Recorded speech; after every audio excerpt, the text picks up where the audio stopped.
இப்ப சில நாட்களா பார்த்தா கோல்டோட ரேட்டு குறைஞ்சுக்கிட்டே வருது. மத்த பொருட்களோட ரேட்டு ஏறிக்கிட்டே போகுது. இதுக்கு காரணம் என்னவா இருக்கும்?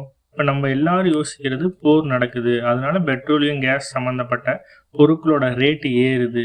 அதெல்லாம் ஓகே. அப்ப கோல்டோட ரேட் ஏன் குறையணும்? பொதுவா போர் நடந்தா மக்கள் சேஃபான அசட்ட தேடுவாங்க. அதுல ஒண்ணு தான் கோல்டு. அப்ப கோல்டு தான் அதிகமா வாங்குவாங்க. அப்ப அதோட டிமாண்ட் அதிகமாகும். ரேட்டும் அதிகமாகும். ஆனா இந்த டைம் போர் நடக்கிறப்ப டவுன் ஆகுது கோல்டோட ரேட்டு. இதுல பேசிக்கா தெரிஞ்சுக்க வேண்டிய விஷயம் அப்படின்னு ஒண்ணு இருக்கு. உலக வணிகம் பொதுவா பார்த்தீங்கன்னா, பழைய காலத்துல பண்டமாற்று முறை. அதாவது ஒரு பொருள குடுத்துட்டு ஒரு பொருள வாங்கிக்கிறது அந்த மாரி இருந்துச்சு. அதுல முக்கியமா பார்த்தீங்கன்னா, கோல்டு தான் பேஸ் பண்ணி நெறைய பொருட்கள் வாங்கிட்டு வித்துக்கிட்டு இருந்தாங்க. இப்போ என்னாச்சு அப்டின்னா, யுஎஸ் டாலர் அதாவது அமெரிக்கா டாலர பேஸ் பண்ணி தான் அத வச்சு தான் வணிகம் பண்ணிட்டு இருக்காங்க.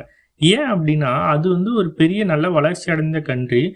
சேஃபாவும் இருக்கு, ஈஸியாவும் இருக்கு. இந்த உலகம் ஃபுல்லா அந்த ஒரு டாலர அக்செப்ட் பண்ணுது. இப்போ ஒரு எக்ஸாம்பிளோட பார்ப்போம்.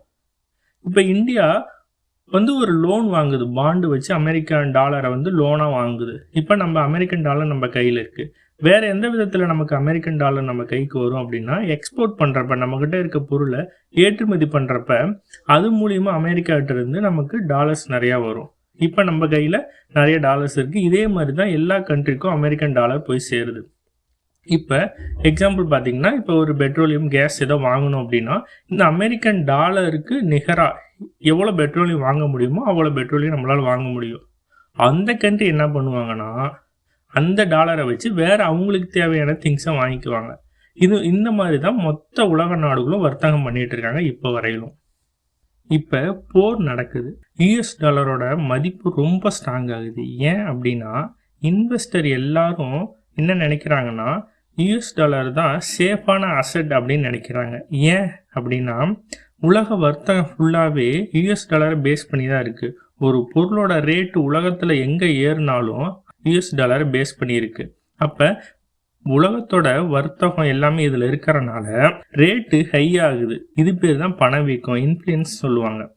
இப்ப இத கண்ட்ரோல் பண்றதுக்கு அமெரிக்கால உள்ள மைய வங்கி என்ன பண்ணுது அப்டின்னா, யுஎஸ் டாலருக்கு அதிகப்படியான இன்ட்ரெஸ்ட் தராங்க. அதாவது அதிகப்படியான இன்ட்ரெஸ்ட் தந்தா என்ன நடக்கும் அப்டின்னா, இப்ப ஒரு யுஎஸ் டாலர் ஒருத்தவங்க லோன் வாங்குறாங்க அப்டின்னா, அதிகப்படியான இன்ட்ரெஸ்ட் அப்டின்னா யாரும் வாங்க மாட்டாங்க. இதனால என்ன ஆகும்? மணி புழக்கம் ஓவரால் வேர்ல்டுல கம்மியாகும்.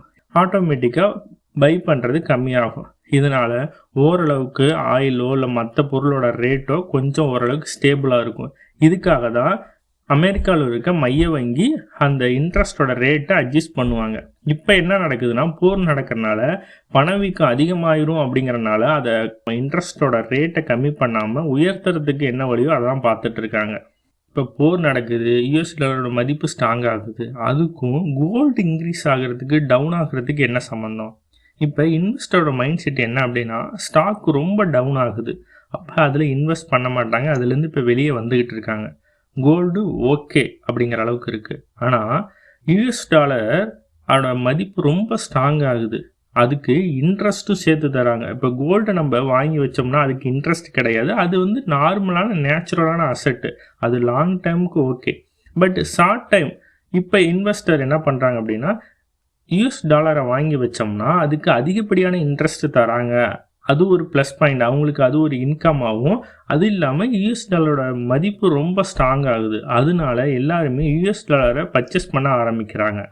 சில மாதங்களுக்கு முன்னாடி பார்த்தோம்னா, ஸ்டாக்கு, கோல்டோட ரேட்டு எல்லாமே பார்த்தீங்கன்னா ஹையா இருந்துச்சு. யுஎஸ் டாலர கம்பேர் பண்ணும்போது. ஆனா இப்ப அப்படி இல்ல.